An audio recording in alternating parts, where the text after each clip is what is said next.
fier d'être en plus de 143. Le flambeau du Zaïre était déjà éteint. L'hymne sacré de notre solidarité n'était qu'une vieille mélodie qui ne résonne plus dans nos cœurs. Nos espoirs ternis, la croyance en une alternance pacifique au regard de l'ingérence et de la manipulation occidentale était sans raison d'être. La foi en un front commun populaire incarné par un candidat unique de l'opposition massacré à Genève par la cupidité, la trahison et les coups bas. La division avait pris place. Le tribalisme que nous croyons entreposé très loin de nous dans les tiroirs renfermant nos mesquineries des années 90 avait ressurgi. Toutes les indications étaient au rouge. Une implosion sanglante était en latence. L'ombre de la mort planait sur nos toits. Le réverbe de la terreur se répandait à une vitesse vertigineuse. La peur avait eu raison de nos cœurs.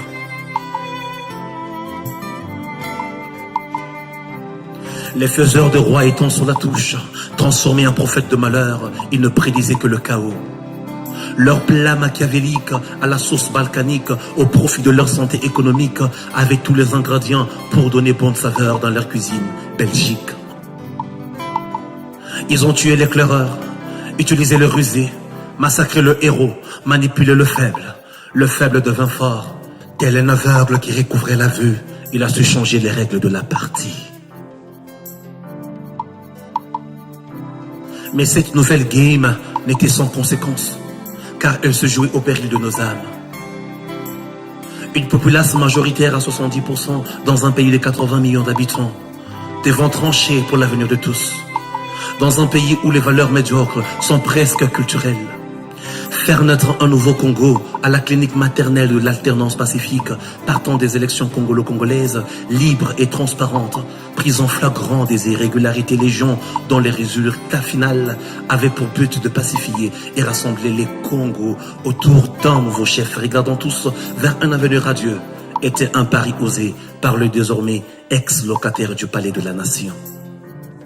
N'eût été Dieu, je ne sais à quoi ressemblerait ma terre en ce jour. La mayonnaise était plutôt prise pour une insurrection populaire. Une guerre ethno-tribale généralisée sonnait ses cloches d'alerte à la porte de nos villes. Mais au fond de nos cœurs, l'amour de la patrie a su braver toutes les aspirations mesquines que projetaient les ennemis de notre souveraineté. L'acceptation de l'autre et la cohabitation, nonobstant nos différends, ont fait de nous un prémisse et modèle de nouvelle Afrique souveraine. Mon rêve d'enfant de voir Paris à tout prix s'est volatilisé. Je me suis permis de voir la vie autrement. Je ne rêve plus. Je crois désormais bâtir mieux que Paris, à Miyabi, mon village natal. Désormais, un sentiment fort d'appartenance et de puissance habite mon âme. Je suis congolais et fier de l'être. Si ma foi me l'aurait permis, j'aurais pu me faire un tatouage sur le front, plus de 143, aller partout dire aux hommes combien je fais partie d'une classe excellente, d'un peuple fort et souverain. Je me sens bien dans ma peau noire. Que l'on m'appelle nègre, cela m'est égal. Je porte en moi des valeurs nobles que je vais transmettre à ma progéniture après moi. Le Congo dans le cœur, je leur dirai de ne jamais trahir cette terre. Ils nous contraignent à une sorte de mendicité, quand bien même nous n'avons besoin de rien venant d'eux. Ils nous font croire que nous ne pouvons rien sans leur assistance. Quand nos yeux s'ouvrent à peine, ils viennent corrompre l'un de nôtres en guise de trahir notre cause. Nous avons certes gagné une bataille dans une guerre sans merci que les colons nous ont imposée. Depuis le jour où Emery Patrice avait du toupet de leur dire la vérité en face. Ils nous ont imposé des rois qui n'étaient que des guignols et danseurs de cirque à leurs yeux. Nous avions marché en reculant. Le bonheur pour nous n'était qu'un mirage hors de notre portée. Quand nous criâmes, quand nous pleurâmes, quand nous réclamâmes le bonheur mérité au vu et su du pillage organisé de nos ressources naturelles. Ces loups déguisés en agneaux vinrent nous offrir l'ordre par le chaos, ce plan diabolique par lequel il règne et dirige le monde. Je dirai à mon fils de pérenniser cette victoire en bâtissant un Congo meilleur que le mien. Je lui dirai de fonder sa famille sur la loyauté, l'intégrité, la fidélité et la non-corruptibilité. Ainsi, cette victoire acquise dans la douleur et les larmes, au prix incalculable du sang de plus de 8 millions de mes frères, parmi lesquels les combattants de la liberté dont l'un d'eux pouvait dire « le peuple gagne toujours », aura plus de sens La victoire est nôtre. Il n'a pas eu tort de le dire.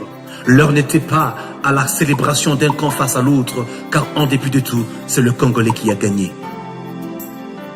Certains pensent que c'est l'ex et le nouveau locataire du Palais de la Nation qui nous ont offert une alternance pacifique. Je m'inscris en faux. Je dis c'est plutôt nous, le peuple, qui nous sommes offerts ce que cherchons depuis toujours. Ils étaient juste bons joueurs dans la game que nous avions arbitrée. J'aime mon pays plus que tout autre monde. Adieu la médiocrité et les antivaleurs. Je m'inscris sur la liste des artisans d'un nouveau Congo.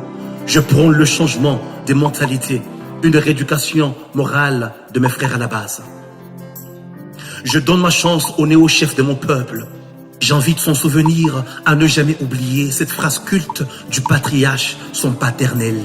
Le peuple d'abord. Pour nous et pour les fils de nos fils après eux, qu'elle soit un requiem sur la tombe de la médiocrité de la classe politique enterrée par l'alternance pacifique acquise dans la douleur.